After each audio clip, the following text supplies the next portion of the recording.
Maina. Mandio hiyo ni skari. Na umechelewa wapi umekaa? Niko kwa duka na mama hivi. Alafu akaniuliza kwa nini tuendaje kucheza na kina hivi. Mimi nikamwambia kwa sababu ulisema tukienda kwake na tutanga chakula imelala na tumuona tumbo. Ulienda kumwambia hivyo?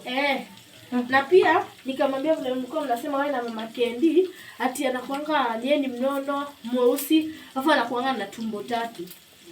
Fatima, kwa nini ulienda usema hivyo?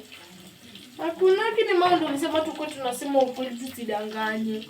Hata kama nilikwambia sio, unaona ukweli umeisema sana, sasa unadhani nani atanikopesha pesa ya chama kusema kweli wewe mtoto unapenda kunisumbua tu.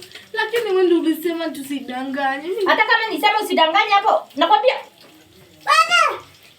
Lakini takunichomea hivyo. Sasa nani atanikopesha pesa ya chama? Baba.